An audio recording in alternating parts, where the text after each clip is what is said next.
നമ്മുടെ അയൽപ്പക്കത്ത് ഒരു വലിയ യുദ്ധം നടക്കുമ്പോൾ നമ്മൾ കാണുന്നതിനേക്കാൾ വലിയ ചില രഹസ്യങ്ങൾ അതിന്റെ പിന്നാമ്പുറങ്ങളിൽ ഒളിഞ്ഞു കിടപ്പുണ്ടാവും.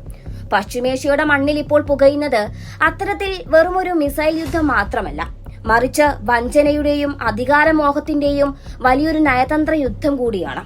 ഒരു വശത്ത് ഇസ്രയേലും അമേരിക്കയും ഇറാനെ നേരിട്ട് ആക്രമിക്കുമ്പോൾ മറുവശത്ത് സമാധാനത്തിന്റെ വക്താക്കളായി ചമയുന്ന അറബ് ഭരണകൂടങ്ങൾ ഇറാനെ പിന്നിൽ നിന്ന് കുത്താൻ ശത്രുക്കളുമായി കൈകോർക്കുകയാണ്. പല കാരണങ്ങൾ കൊണ്ടും കേൾക്കുമ്പോൾ വിശ്വസിക്കാൻ പ്രയാസം തോന്നുമെങ്കിലും മിഡിൽ ഈസ്റ്റിൽ നിന്നും ഇപ്പോൾ പുറത്തുവരുന്ന വാർത്തകൾ ആരെയും ഞെട്ടിക്കുന്നതാണ്. സ്വന്തം അനുയായികളെയും അയൽരാജ്യങ്ങളെയും ഒറ്റുകൊടുത്ത് അറബ് ഭരണാധികാരികൾ നടത്തുന്ന ഈ കളി പശ്ചിമേഷ്യയെ എവിടേക്കാണ് കൊണ്ടുപോകുന്നത്? ആ ചതിയുടെ തിരക്കഥ നമുക്കൊന്ന് പരിശോധിക്കാം. ഈ വമ്പൻ ഗൂഢാലോചനയുടെ ആദ്യ അധ്യായം തുടങ്ങുന്നത് യുക്രൈൻ പ്രസിഡന്റ് വ്ളാഡിമിർ സെലൻസ്കിയെ ഗൾഫ് മണ്ണിലേക്ക് അതിഥിയായി വിളിച്ചു വരുത്തിയതോടെയാണ്. സൗദി കിരീടാവകാശിയുമായും UAE ഭരണാധികാരിയുമായും സെലൻസ്കി നടത്തിയ കൂടിക്കാഴ്ചകൾ ലോകരാജ്യങ്ങളെ അമ്പരപ്പിച്ചിരിക്കുകയാണ്. ഇറാന്റെ ഡ്രോൺ ആക്രമണങ്ങളെ എങ്ങനെ തടയാമെന്നറിയാൻ സെലൻസ്കിയുടെ സഹായം തേടിയ അറബ് ഭരണകൂടങ്ങൾ പകരം യുക്രൈന് വലിയ സാമ്പത്തിക സഹായമാണ് വാഗ്ദാനം ചെയ്തിരിക്കുന്നത്. ഇത് ലോകത്തെ വമ്പൻ സൈനിക ശക്തിയായ റഷ്യയുടെ കടുത്ത പ്രകോപനത്തിന് കാരണമാകുമെന്നത് എന്തായാലും ഉറപ്പാണ്. അമേരിക്കൻ സൈനിക താവളങ്ങളെ പോലും വിറപ്പിക്കുന്ന ഇറാന്റെ കരുത്തിന് മുന്നിൽ പതറുന്ന ഈ ഗൾഫ് രാജ്യങ്ങൾ റഷ്യയെ പോലൊരു മഹാശക്തിയെ പിണക്കുന്നത് എത്രത്തോളം ബുദ്ധിശൂന്യമാണെന്ന് നാം ചിന്തിക്കണം.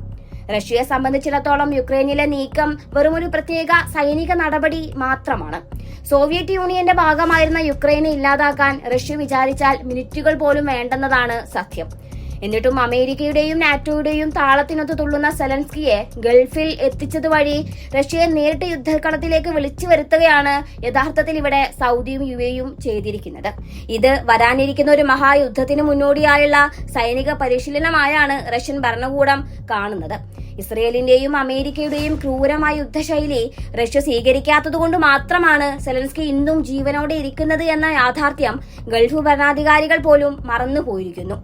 ഇതിനിടയിലാണ് ഇറാനെ പൂട്ടാൻ സൗദി കിരീടാവകാശി മുഹമ്മദ് ബിൻ സൽമാൻ അമേരിക്കയോട് നേരിട്ട് ആവശ്യപ്പെട്ടുവെന്ന ഞെട്ടിക്കുന്ന വിവരങ്ങൾ അന്താരാഷ്ട്ര മാധ്യമങ്ങൾ പുറത്തുവിടുന്നത്. ഇറാന് മുന്നിൽ പതറി നിൽക്കുന്ന അമേരിക്കയോട് ആക്രമണം ഇനിയും ശക്തമാക്കാൻ സൗദി രഹസ്യമായി ആവശ്യപ്പെട്ടത്രേ. മിഡിൽ ഈസ്റ്റിനെ പുനർനിർമ്മിക്കാനുള്ള ഒരു സുവർണാവസരമായിട്ടാണ് ഇസ്രയേലിന്റെ ഈ കടന്നാക്രമണത്തെ സൗദി കാണുന്നത്. പലസ്തീനിലെയും ഗാസയിലെയും പാവപ്പെട്ട ജനങ്ങൾക്ക് വേണ്ടി ചോര ചിന്തുന്ന ഇറാനെ ശത്രുവായി കാണുന്ന സൗദി ഭരണകൂടത്തിന്റെ ഈ നീക്കത്തിന് സ്വന്തം ജനതയുടെ പിന്തുണ പോലും ഉണ്ടായില്ല എന്നതാണ് മറ്റൊരു യാഥാർത്ഥ്യം. ഗാസയിൽ കൊല്ലപ്പെട്ട 10,000-കണക്കിന് പലസ്തീനികളുടെ രക്തത്തിന് കണക്ക് ചോദിച്ചാണ് ഇറാന്റെ മിസൈലുകൾ ഇസ്രയേലിൽ നാശം വിതയ്ക്കുന്നത്. ഇന്ന് ലോകമെമ്പാടുമുള്ള പൊരുതുന്ന മനസ്സുകളുടെ ഹീറോയാണ് യഥാർത്ഥത്തിൽ ഇറാൻ. ഷിയ രാജ്യമാണെങ്കിലും സുന്നി സഹോദരങ്ങൾക്കായി അവർ നടത്തുന്ന പോരാട്ടം ജനഹൃദയങ്ങളിൽ ഇറാനെ വലിയ സ്ഥാനത്ത് എത്തിച്ചു കഴിഞ്ഞു. സകല ഗൾഫ് രാജ്യങ്ങളിലെ ജനങ്ങളിലും ബഹുഭൂരിപക്ഷത്തിന്റെയും വികാരം ഇപ്പോൾ ഇറാന് അനുകൂലവുമാണ്. ഈ ജനവികാരം തിരിച്ചറിയാതെ അമേരിക്കയുടെ വാക്കും കേട്ട് സെലൻസ്കിയെ കൂട്ടുപിടിച്ച് ഇറാനെ തീർക്കാൻ നോക്കുന്നത് സ്വന്തം ഗൾഫ് രാജ്യങ്ങളുടെ നാശത്തിന് വഴിവെക്കുകയുള്ളൂ. ഇന്ന് ഇറാന്റെ ആണവ കേന്ദ്രങ്ങളെ ലക്ഷ്യം വെക്കുന്ന ഇസ്രയേൽ നാളെ ഓരോ ഗൾഫ് രാജ്യത്തെയും തങ്ങളുടെ ലക്ഷ്യസ്ഥാനമാക്കുമെന്ന കാര്യത്തിൽ സംശയമൊന്നും വേണ്ട. അമേരിക്കയുടെ സൈനിക ശേഷിക്ക് ഗൾഫ് രാജ്യങ്ങൾക്ക് സുരക്ഷ നൽകാൻ കഴിയില്ല എന്നത് ഇറാന്റെ മിസൈൽ ആക്രമണങ്ങൾ ലക്ഷ്യം കാണുന്നതിൽ നിന്ന് തന്നെ വ്യക്തമാണ്. എന്നിട്ടും റഷ്യയെ പോലൊരു സുഹൃത്തിനെ പിണക്കി സെലൻസ്കിയെ വിളിച്ചു വരുത്തുന്നത് വലിയ അപകടമാണ്. ഇറാനെ തീർക്കാൻ ഇറങ്ങുന്നവർ സ്വയം തീരാതിരിക്കാൻ ശ്രദ്ധിക്കുന്നത് എന്തായാലും നന്നായിരിക്കും. റഷ്യ എന്ന മഹാശക്തി ഇറാന്റെ പിന്നിൽ നട്ടെല്ലുറപ്പിച്ച് നിൽക്കുന്നുണ്ട്. അമേരിക്കൻ താൽപര്യങ്ങൾക്കായി സ്വന്തം രാജ്യത്തെ യുദ്ധക്കളമാക്കി മാറ്റുന്ന അറബ് ഭരണാധികാരികൾ ചരിത്രത്തോടു പോലും മറുപടി പറയേണ്ടി വരും. വാസ്തവത്തിൽ ചതിയുടെയും വഞ്ചനയുടെയും മണൽക്കാറ്റാണിപ്പോൾ പശ്ചിമേഷ്യയിൽ വീശുന്നത്. സ്വന്തം സഹോദരങ്ങളെ ഒറ്റുകൊടുത്ത് സാമ്രാജ്യത്വ ശക്തികൾക്ക് വിടുപണി ചെയ്യുന്നവർ തങ്ങളുടെ അന്ത്യം സ്വയം എഴുതുകയാണ്.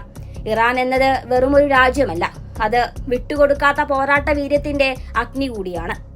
ആ തീ അണയ്ക്കാൻ നോക്കുന്നവർ ആ അഗ്നിയിൽ തന്നെ വെന്ത് നീറാനാണ് സാധ്യത.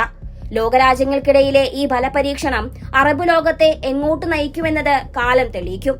പക്ഷേ ഒന്നുറപ്പാണ്, ഇറാനെ പിന്നിൽ നിന്ന് കുത്തിയവർക്ക് ഇനി സമാധാനമായി ഉറങ്ങാൻ കഴിയില്ല.